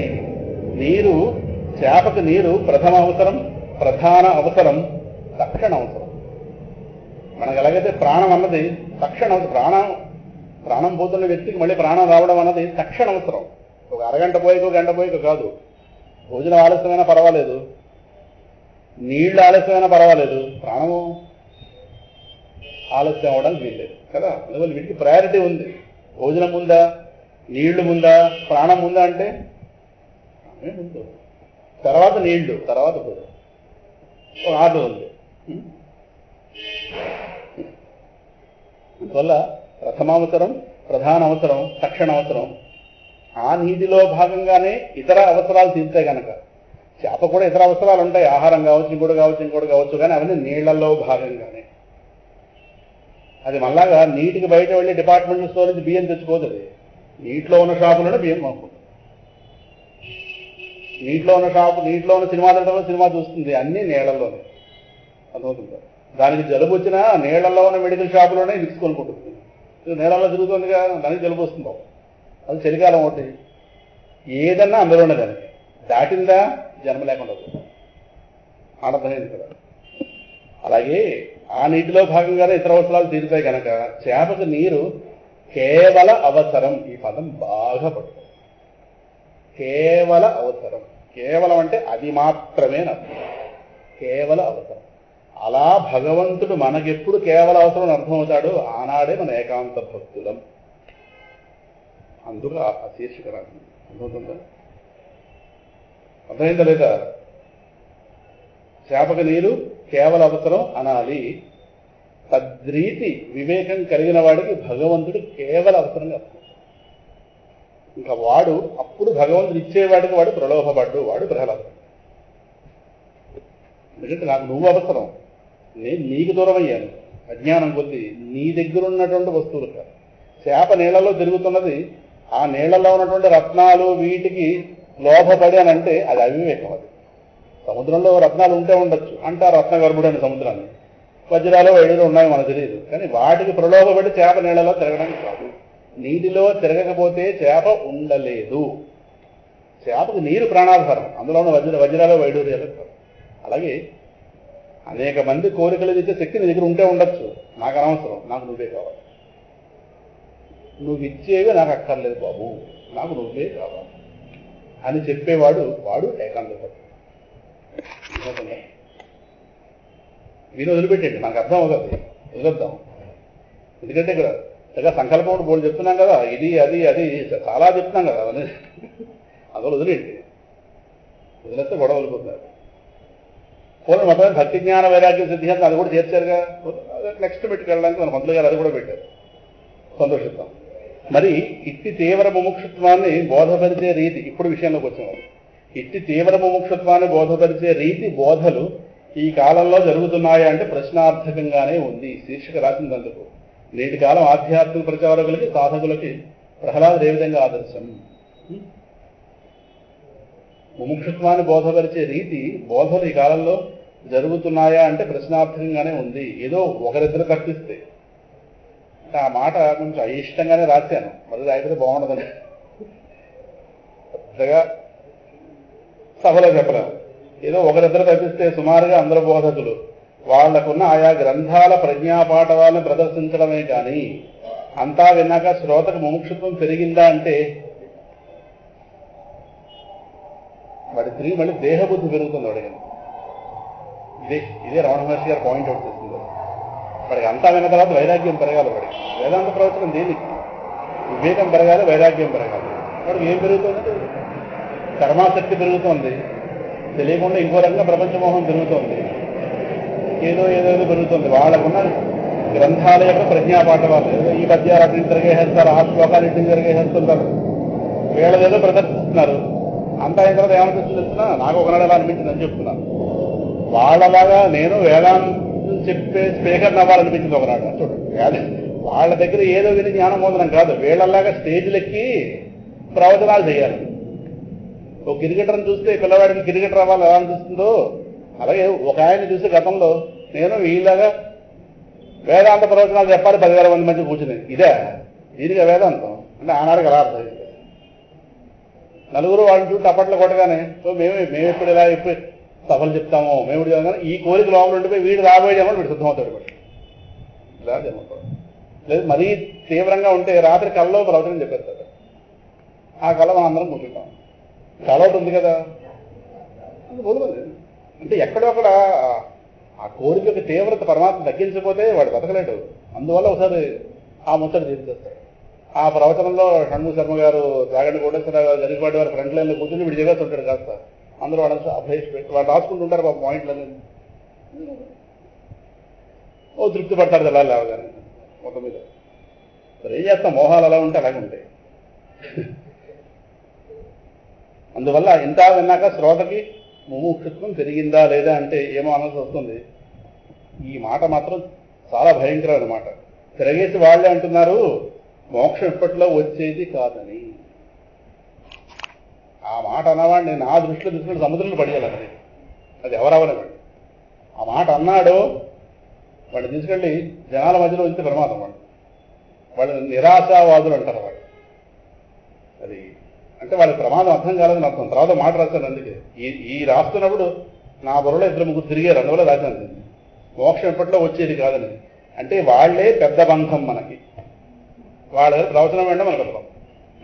మన దురదృష్టం ఏం చేస్తాం మనం, వాళ్ళే వాళ్ళు చలామణి అయిపోతున్నారు ఊర్లో, పెద్ద పెద్ద వాళ్ళే ఛానల్స్లో వాళ్ళే దురదృష్టకాలం ఇది మొత్తం మీద నడుస్తుంది. మొత్తం మీద మోక్షం ఇప్పట్లో రాదని మరి ఏది వాయిదా వేస్తున్నాం, మోక్షాన్ని వాయిదా వేస్తున్నాం. మిగతా ఏమి వాయిదా వేయట్లేదు, మోక్షాన్ని వాయిదా వేస్తాం. అందుకే చెప్పేది చేప నీటిని పొందడానికి వాయిదా వేయదే. ఒక గంట పోయిగా పొందుదాం, 2 గంటల పోయి పొందుదాం, అది బతికుండదు. అది మరి మనకెందుకు మోక్షం మీద చిన్నచూపు అంటే దీనివల్ల వచ్చే ప్రమాదం ఏంటో అర్థం కాదు, దీనివల్ల కోల్పోయిన ఆనందం ఏంటో అర్థం కాలేదు, ఇందులో కొనసాగుతున్న ప్రమాదం అర్థం కాదు.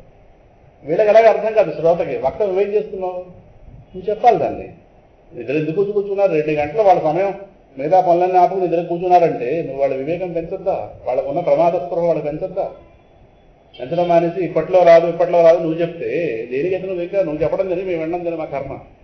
దీనికి ఉన్న ప్రమాదాన్ని స్పష్టంగా చెప్తే వాళ్ళకే స్పృహ ఏర్పడుతుంది. అంటే నీకు లేదు ముందు స్పృహ, నువ్వేదో కాలక్షేపం చేస్తున్నావు, నీకైతే పెద్ద పేరు వచ్చేసింది అవుతుంది. మొత్తం మీద నీ దగ్గర వెళ్ళడం నువ్వే మాకు పెద్ద బంధం అందుతుందా. అది తర్వాత రాసింది చూడండి, ఒక తాబేలు, కప్ప, మొసలి నీటిని చేరుకోవడం ఒకంత ఆలస్యమైనా పెద్ద ప్రమాదం కాదు. ఎందుకంటే అవి నీటికి బయట కూడా ఉండగలవు. అవి నీటిలో సంచరించే జీవులే, కానీ బయట కూడా ఉండగలవు. కానీ చేప నీటిని చేరుకోవడం ఒకంత ఆలస్యం అయిందా, అది మిగలదు కదా. పరమాత్మని ఈ దేహంలో పొందకపోతే రాబోయే దేహాలు పొందున్నాయి. ఆ దేహాల్లో ఇబ్బందులు ఏంటో అది చెప్పద్దు అవన్నీ. ఎందుకంటే సనాతన ధర్మం యొక్క ప్రత్యేకత అదే పునర్జన్మ సిద్ధాంతం. ఇప్పుడు పునర్జన్మ సిద్ధాంతాన్ని ఆధారంగా పెట్టుకుని మళ్ళీ జన్మకి తావు తీసేటటువంటి, జన్మకి దారి తీసేటటువంటి మాటలు మనం చెప్తుంటే ఏ జన్మవనమండి, జన్మ అంటే ప్రమాదం. అది మనం ఎంకరేజ్ చేయకూడదే. అది మనం ఎంకరేజ్ చేసే విధంగా మాట్లాడితే ఎక్కడ అవుతుంది? అన్నీ చెప్పిన తర్వాత వాడు పుడితే వాడి కర్మ, కానీ మనం మాత్రం చెప్పాలి కదా. పునర్జన్మ రూపంలో ఇటువంటి ప్రమాదాలు ఉన్నాయి, ఈ భోగాలు ఇలా ఉండిపోవు, దేహం అన్యాయం అయిపోతుంది, ఇది ఇలా ఉండిపోతుంది, ఇదే కాదు దగా చేసిపోతుంది, ఇది దగా చేసేదాన్ని దేహం అంటారు. పెద్ద దగా ఇదే, ఇలా కనిపిస్తుంది. ఇది ఒక్కసారి అలాగా గాలి రాగానే మేఘం ఎగిరిపోయినట్టు దేహం సమయం రాగానే ఇప్పుడు ఏమవుతుంది, దీన్ని నమ్ముకుని ఇది ఇంత వచ్చిన వాళ్ళు దీంతో వెళ్ళిపోతారు, అంత అయిపోయారు. నా పరిస్థితి ఇది శాశ్వతంగా కనిపిస్తుంది. ఈ మనసు ఈ దేహం మీద నమ్మకం కానీ లోపల ఉన్న దైవం మీద నమ్మకం ఉండదు. దానికి వచ్చిన వాళ్ళు దీన్నే నమ్ముకుంటుంది పాపం, దీన్నే ప్రపంచాన్ని నమ్ముకుంటుంది. ఇలాగా చేస్తారు. ఉన్న ప్రమాదం ఎవరు చెప్పరు. సో భగవంతుని పొందడం ఆలస్యమైనా పర్వాలేదన్న రీతిలో చెప్తున్నారు. వాడే ఆలస్యం చేస్తే వీడు ఇంకా ఆలస్యం చేస్తాడు. వచ్చిన వాళ్ళది ఇప్పుడు ఏ అర్థం అవుతుంది? వాళ్ళు అదే పనిగా చెప్తే వాళ్ళకి అర్థం అవుతుంది. ఏవో గ్రంథాలు చెప్పేసి నీకు వచ్చిన ప్రజ్ఞ అంతా ప్రదర్శించి వెళ్ళిపోతే నువ్వు చదివిన గ్రంథాలు వాడు చదవలేకపోవచ్చు, చదవలేడు కూడా. కానీ వాడికి కలగవలసిన స్పృహ భగవంతుడిని ఈ క్షణం పొంది తీరాలన్న స్పృహ కలగాలి. ఆ ఒక్క మాట అర్థమైతే చాలు. నీకున్న మొత్తం అన్ని గ్రంథాల యొక్క స్పృహ వాడికి వెళ్ళిపోక్కలేదు. ఇప్పుడు రాముడు ఆయన గారు ఎన్నింటి మధ్యలో ఉన్నా ధర్మబద్ధంగా ఉన్నాడు. కారణం లోపల వాడి జ్ఞాని. రాముడి తన పరబ్రహ్మమైన జ్ఞానం స్పష్టంగా ఉంది, పరిపూర్ణంగా ఉంది. వాడు ఉండబోతే ధర్మంతో వీరైనా ఉంటారు. ఇలా ఉంటాం. వాడి పరిపూర్ణ జ్ఞానం ఉంది. నువ్వు జ్ఞానం బోధించుకుంది, వాడి జ్ఞానం బోధిస్తే ధర్మంలోకి వాడే వెళతాడు. జ్ఞానం బోధించిన మంచి ధర్మం వాడికి ఏమర్థం అవుతుంది? వాడికి ముందు ప్రమాదం చెప్పు. నువ్వు జ్ఞానం కోల్పోయావు, నువ్వు జ్ఞానం కోల్పోతే ఇది పరిస్థితి, ప్రమాదం స్పష్టంగా చెప్తే ధర్మబద్ధంగా వాడే నడుస్తాను. పరమాత్మ ఏంటి సమగ్రంగా అర్థమైతే అధర్మంలో ఎవరు చదివిస్తాం, ఎందుకు చదివిస్తాం? మనం తిరిగేసి చెప్తున్నాం వాటిని చూడు. మన ఇవాళ కోపం తెచ్చుకోవద్దు. మన ఇవాళ ప్రవచనాలు తీరలా ఉందంటే సినిమాను వెనక నుంచి ముందు చూసినట్టు ఉంది. పిచ్చి వాళ్ళు చేస్తల్లా ఉంది ప్రవచనాలు. వెనక నుంచి ముందు చూస్తాం, ముందు నుంచి వెనక చూస్తామా? వెనక నుంచి ముందు చూస్తే ఏమర్థం అవుతుంది? సినిమా అర్థం లేని సన్నివేశాలు వస్తాయి. వెనక నుంచి ముందు వాడిని చంపేయడం, తర్వాత వాడు బతకడం. వెనక నుంచి ముందు చూస్తే ఇలా ఉన్నాయి ప్రవచనాలు. సమస్య ముందు ఫోకస్ చేయరు, ఆదిలో పొందిన సమస్య చెప్పరు. ఏదో వెనక నుంచి ముందు చెప్తాం. రాముడు అలా చేశాడు, కృష్ణుడు అలా చేశాడు. మధ్యలో మాటలు ఎవరికి కావాలి? ఆ తర్వాత చెప్పు, ముందు ప్రమాదం చెప్పాలి కదా. నేనున్న ప్రమాదం ఇది, నా గురించి నాకు చెప్పవే. ఏదో చెప్తూ నువ్వేవో గ్రంథాలు చెప్పి ఆ గ్రంథాలనే మా మీద ఉమ్మేస్తుంటే నీకు మేము పట్టుకోవాలి. దానికి 2 గంటలు పోతుందా? నా జీవితం అన్యాయం అయిపోతుందా? ఇప్పుడు ముకుందమాల కరావలంబ స్తోత్రం ఎందుకు ఎంపిక చేసుకున్నామంటే సింహాసనంలో ఆ టాపిక్ సెలక్షన్ అదేదో ఏదో చెప్పించాలని ఆ 2 టాపిక్స్ ఇక్కడ పెట్టలేదు. ఆ 2 స్తోత్రాలు కూడా పూర్తిగా మన లక్ష్యం ఏదైతే ఉందో, మనం కోల్పోయినటువంటి మోక్ష సంపద లేదు మనం పొందవలసిన భగవంతుడు డైరెక్ట్గా ఫోకస్ చేశారు 2 స్తోత్రాలను. ఇక్కడ కులశేఖరాల వారు తీసుకున్నా, శంకర భగవత్ వాళ్ళ వారు ఆ రెండింటిలో ఇంకా ఏది లోతైందంటే కరావలంబ స్తోత్రం. ఎందుకంటే మనకు ఉన్నటువంటి సంసార ఆపదని ఆయన సుమారు 11 ఉదాహరణలతో, 11 రకాల వ్యవహార ఉదాహరణలతో, ఒక ఏనుగు లేదా ఒక మొసలి, అగ్ని లేదా ఒక వృక్షం లేదా మొత్తం మీద ఒక వల, చేపక వల అని నిత్యం పరిచయంలో ఉన్నటువంటి ఉదాహరణ సహాయంతో మనం ఈ సంసార వ్యవస్థలో ఎలా బంధితులై ఉన్నాం, ఎలా ఇబ్బందులు పడుతున్నాం అనేదాన్ని భగవత్పాదుల వారు 11 శ్లోకాలు. అంటే ఆయన అంత స్థాయి వ్యక్తి, పరిపూర్ణ జ్ఞానం పొందినవాడు, మళ్ళీ క్రిందకి దిగి మానవాళి యొక్క సమస్య, జీవకోటి యొక్క సమస్యను ఒక్కసారి మళ్ళీ తనదిగా భావించుకుని ఆయన ఆ విధంగా స్తోత్రం చేయడం అంటే అది మన అదృష్టం. అంతే. అటువంటి స్తోత్రాన్ని భగవంతుడికి మనకి భగవంతుడు చేయూతనిమ్మని మనం అడుగుతున్నాం. లక్ష్మీ నృసింహమ్మదేహి కరావలం కరెక్టే, కానీ ఆయన చేయూత మనకు రావాలంటే మధ్యలో మళ్ళీ ఇంకో చేయూత ఉండాలి. ఆయన చేయూతని మనకి అందింపచేసేటటువంటి చేయూత ఈ స్తోత్రం అని చివరిలో ఎలాగో వస్తుంది. ఆ మాట చివరిలో రాశాను, ఎలాగ నా స్తోత్రంలో ఉంది, ఎలాగో రాశాను. అంటే భగవంతుడి చేతిని మన చేతిని కలిపేది. ఏమో మన చేతి పక్కడిపోవచ్చు, ఆయన గారు చేయిలా పెట్టినా ఏమో దురదృష్టం, అది కరెక్ట్గా తీసుకుని కలిపితే చేయూత. సో ఆ చేయూత ఏంటి, ఈ బయటపడవలసిన ప్రమాదం ఏంటి, ఈ దేహం ఎన్ని రకాలుగా దగా చేస్తుంది, దేహం ఇంద్రియాలు ఎన్ని రకాల రీతిలో ప్రమాదం కలిగిస్తున్నాయి, దానివల్ల నేను ఎన్ని రకాల ఘోర జన్మలు పొందుతున్నాను, ఈ మొత్తం ఈ సంసార వ్యవస్థలో ఉన్న ప్రమాదం మొత్తాన్ని అద్భుతంగా ఫోకస్ చేశారు భగవత్పాదులు. ఇంకా ముకుందమాల్లోకి వచ్చేది ఒక సుమారు 5-6 శ్లోకాలు అది కనిపిస్తుంది. మిగతా శ్లోకాల్లో రకరకాలుగా పరమాత్మ యొక్క వైభవాన్ని అలా చెప్పుకుంటూ వెళ్ళారు. ఆయన మొత్తం మీద వైరాగ్య ప్రధానంగా ఉంటాయి కనుక 2 స్తోత్రాలు ఈ వైరాగ్యాన్ని ప్రబోధింప చేయాలి ఆయన చేత అని చెప్పి నా ఉద్దేశంతో అందుకు ఈ టాపిక్ సెలెక్ట్ చేశారు. మరి ఆయన ఎలా చెప్తారో తెలియదు, కానీ వైరాగ్య ప్రధానంగా ఉండే స్తోత్రాలు కానీ అందుకు సెలెక్ట్ చేశారు. మరి ఆయన తగ్గించేస్తారా పెంచుతారా ఏమో చూద్దాం ఏం జరుగుతుంది. నాకు ఇస్తే ఎలా చెప్తాను కానీ పబ్లిక్కి మన అవసరం లేదుగా. పబ్లిక్లో ఉన్నవాడే పబ్లిక్ కావాలి. అందువల్ల వాళ్ళని కూర్చోబెట్టి జనం వస్తారు. ఇప్పుడు జనం రావాలంటే జనార్దనుడే వేదిక మీద ఉంటారు, అదో కర్మ. కూర్చోబెట్టి ఇప్పుడు చెప్తాం. మొత్తం మీద చేప నీటిని చేరుకోవడం ఒకంత ఆలస్యమైందా, అది మిగలదు.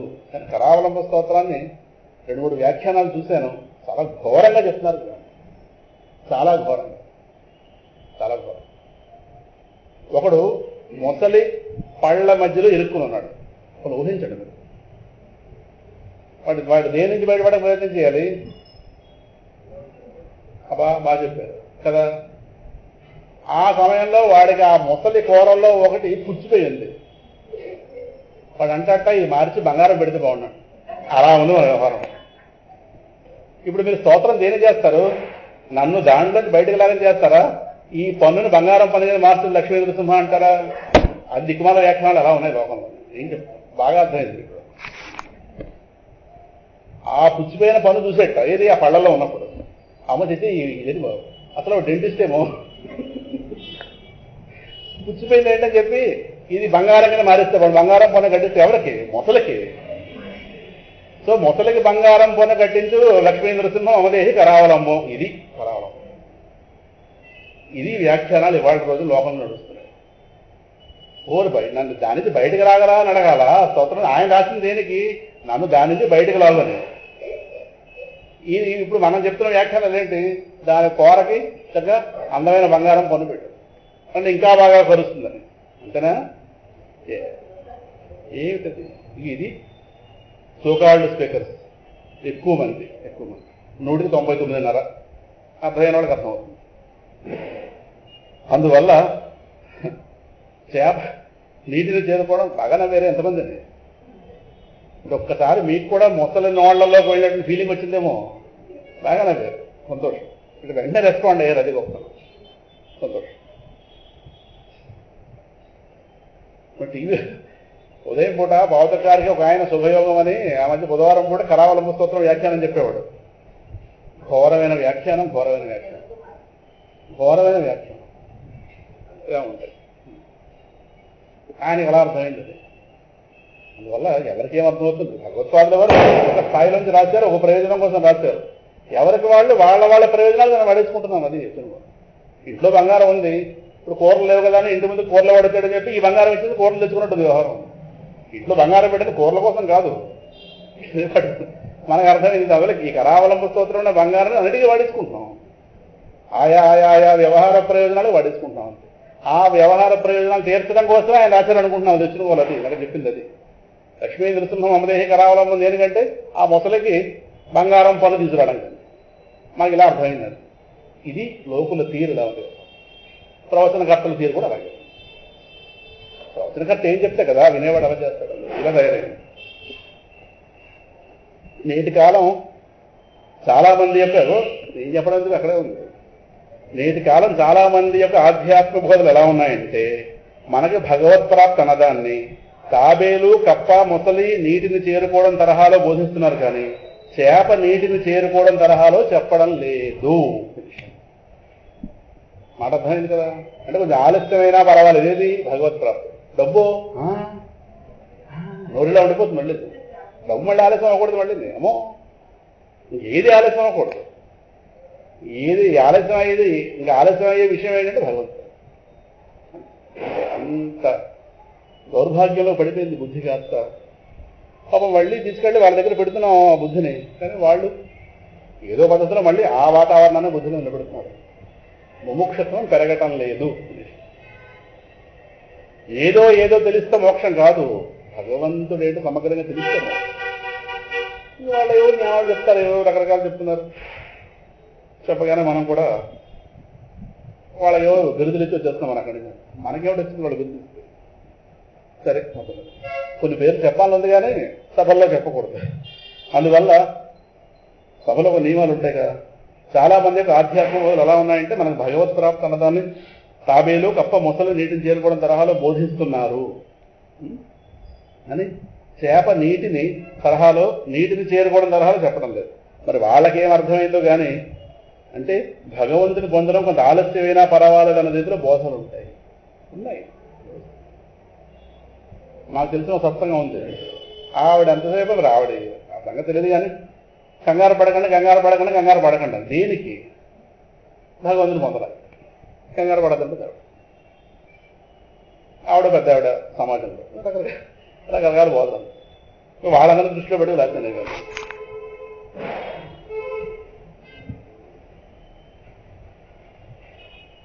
భగవంతుని పొందడం కొంత ఆలస్యమైనా పర్వాలేదు అన్న రీతిలో బోధలు ఉన్నాయి. ఎందుకని అనొచ్చు, మనం కంగారు పడితే వచ్చేస్తున్నాను. కంగారు పడ్డం కాదు, మన ఆర్తి తెలియజేయడం. కంగారు వేరు, కంగారు తన పిచ్చి మాట కాదు, అది ఆర్తి. ఒక రైలు అగ్ని ప్రమాదంలో పడింది అనుకోండి, ఇప్పుడు పైకి గెంతాలి అన్న ఒక ఉంటుంది. కంగారు కాదు, కంగారు ఉంటుందండి. కంగారు అంటే అవసరం లేక మనకు వస్తువు అందుతుందని తెలిసినా మనం అది వచ్చేలా కాకుండా వాడిని గెంటుకుపోవడం కంగారం అంటారు. కంగారు అంటే అది అనవసరతనం. అది అలాగే అది అవసరం. ఇది కంగారు పడకండి అంటే నిప్పు ఆగుతుందా? కంగారు వచ్చి నిప్పు దేహాన్ని రక్షించుకోవాలిగా, వేదం గెంతి. అది కంగారు ఏంటది? పిచ్చి మాటలు వెళ్ళింది. అర్థమవుతుంది. కొంత ఆలస్యమైనా పర్వాలేదు అన్న రీతిలో బోధనలు ఉన్నాయి. దురదృష్టం ముందు ఆ బోధకులకు బోధించాలేమో, ముందు వాడికి బోధించాలి ఫస్ట్. ఇప్పుడు వీళ్ళకి విలాసంగా చూద్దాం. ముందు ఆ స్టేజ్ మీద కూర్చుని ఆయన కింద పిలిచి నీకే అర్థం ఏంటి ఆలోచన చేస్తున్నావు, దేనికి ఇలా చెప్తున్నావు ఏంటి అని ఆయనకి ఏమర్థమైందో. ప్రవచనకర్తలందరూ మహాజ్ఞానం అనిచుకోకండి. ఉంటారు ఎవరో ఒకరిద్దరు, అందులో వాళ్ళు కూడా పక్కన పెడదాం. మిగతా వాళ్ళందరూ కాలక్షేపం చేస్తారు. వాళ్ళకి అర్థమైనవి చెప్తారు కానీ వాళ్ళందరూ ముముక్షులు అనిచుకోకలేదేమి. వాళ్ళకున్న మోహాలు తెలిస్తే వెనకాదల కథలు తెలిస్తే అప్పుడు తెలుస్తుంది. మనం ముందే చూస్తాం, ఫ్రంట్ వ్యూ, బ్యాక్ వ్యూ చాలా బాగోతులు. వాళ్ళ ప్రారంభం బట్టి వాళ్ళకి వేదిక లెక్కేస్తారు. అలాగా వాళ్ళందరినీ మహాజ్ఞానం అనుకుంటే పెద్ద ప్రమాదం సుమా. అలాంటి అపోహల్లో పడకండి. ఛానల్స్లో కనిపించిన వాళ్ళని మహాజ్ఞానం అనుకోవద్దు. ఉంటారు ఎవరో ఒకరిద్దరు. నిజమైన జ్ఞాని ఛానల్లోకి రాడు. వాడిని లోకం గుర్తించదుగా. అర్థమవుతుందా? అందువల్ల అటు ప్రపంచ సమాజ ప్రమాదంలో బోధించుకుంటూ వెళుతూ వాళ్ళ యొక్క ముముక్షత్వాన్ని పెంచుకుంటూ వెళ్లేవాళ్ళు ఒక్కరిద్దరు ఉన్నారు. అంతే ఒక్కరు ఛానల్స్లో కనిపించేవాడు, కనిపించిన వాడు కూడా పక్కన పెట్టండి, వాళ్ళు ఎవరు మనకు తెలియదు, అర్థమవుతుంది. కానీ మిగతా వాళ్ళ మనుషులు చాలా జాగ్రత్తగా ఉంటారు. వాళ్ళకున్న వ్యవహార ప్రపంచాసక్తి తెలిస్తే అప్పుడు తెలుస్తుంది. ఎందుకని అనవసరం చెప్పుకోవడం, చెప్పొచ్చేది అంత సులభం కాదని చెప్తున్నాం. అంటే మోహం అలా కమ్మేస్తుంది, మోహం కమ్మేస్తుంది. అందువల్ల ముందు ఆ బోధకులకే బోధించడము. ఆధ్యాత్మికత అంటే ఆడంబరం హడావిడి అయిపోయిన రోజులు ఇవి. ఎక్కడ నిశ్శబ్దం ఉండాలో అక్కడ హడావిడి ఆడంబరం. నిశ్శబ్ద జీవితం ఉదాహరణకు కూడా కనబడటం లేదు. నిశ్శబ్ద జీవితం, మనసు నిశ్శబ్దం పొందుతూ రావాలి. కానీ మనం నానా హడావుళ్ళ పేరుతో మనసు వేగం పెంచుతుంది. ఏదో పేరుతో మనసు వేగం పెరిగిపోతుంది. అక్కడేదో గురువు గారు, మళ్ళీ ఆయన గ్రూపు, అందులో వాళ్ళు వాట్సాప్, మళ్ళీ అందులో నెంబరు, వీడి మెసేజ్ వాడికి, వాడి మెసేజ్ వీడికి దిగదు. ఈ దరిద్రాలు ఎక్కడ పోయినా తప్పడం లేదు. మనసుకు వేగం తగ్గడం ఆధ్యాత్మం, మనసు వేగం పెరగడం ఆధ్యాత్మికమా ఏమో, అది కూడా వీళ్ళ పాపం తెలియటం లేదు. వాళ్ళు వీళ్ళని హాయిగా వాడుకుంటారు. మొత్తం ఏదో నడుస్తుంది. మొత్తం మీద చెప్పొచ్చేది ఆడంబరం హడావిడైపోయిన రోజులు, నిశ్శబ్ద జీవితం మచ్చుకు కూడా కనబట్టలేదు. ప్రహ్లాదునంతటి వాడే అంతటి సంసార భీతి వ్యక్తం చేస్తే నేటి కాలం బోధకులు శిష్యులను ఎలా తయారు చేయాలన్నది ఎవరికి వారే ఆలోచించుకోవాలి. ఆధ్యాత్మిక ప్రవచనాలు అనగానే మైదానాలు, ఆడిటోరియంలు నిండిపోతున్నాయి. కానీ తీవ్ర ముముక్షువులుగా ఎంతమంది అవుతున్నారంటే ఏమో. ఉన్న ముముక్షత్వాన్ని పెంచాలి, లేని ముముక్షత్వం కలిగించాలి. అది వేదికలో ఉన్నవాడికి బాధ్యత. కింద కూర్చున్నవాడు వాడు హృదయాన్ని అప్పగించి కూర్చున్నాడు అంతే, వాడి దగ్గర ఇంకేం లేదు. వాడు తినగా మధ్యలో ఏ సెల్ ఫోను ఆపరేట్ చేయకుండా కూర్చుంటే చాలు, మిగతా వాడిదే మొత్తం అంతా. కొంతమంది మంచి ముముక్షత్వంగా వస్తారు, కొంతమంది ముముక్షత్వం అంటే లేని వాళ్ళు వస్తారు. ఎంతమంది వచ్చి కూర్చుంటారు జనాల్లో. సో ఉన్న ముముక్షత్వాన్ని కాపాడుకునే విధంగా చేయడం, లేని ముముక్షత్వాన్ని కలిగించడం, ఇవన్నీ వక్త దగ్గర ఉంది. మొత్తం ఈ రిమోట్ ఆపరేషన్ అక్కడ ఉంది. ముముక్షత్వం పెరగకపోతే, భగవంతుని పొందాలన్న తపన పెరగకపోతే ఆ 2 గంటల కాలక్షేపం డబ్బు వేస్ట్ అండి. ఏవో గ్రంథాలు చెప్పడం కాదు ఆధ్యాత్మికత అంటే, వాడు ముముక్షత్వం తెలుస్తారు.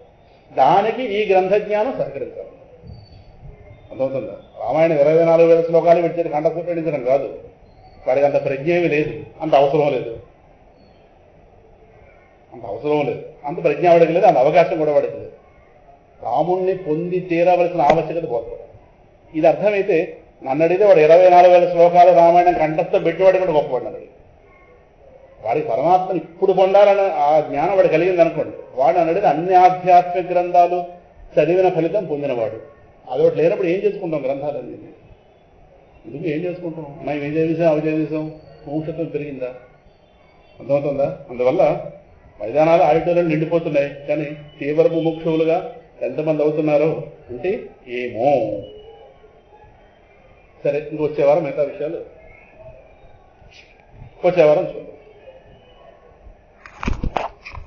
వచ్చే మళ్ళీ లక్ష వారమే కదా, 15వ తారీఖు. 15 స్వస్తి ప్రజాభ్యః పరిపాలయంతాం న్యాయేన మార్గేణ మహీం మహీషాః గోబ్రాహ్మణేభ్యః శుభమస్తు నిత్యం లోకాః సమస్తాః సుఖినో భవంతు.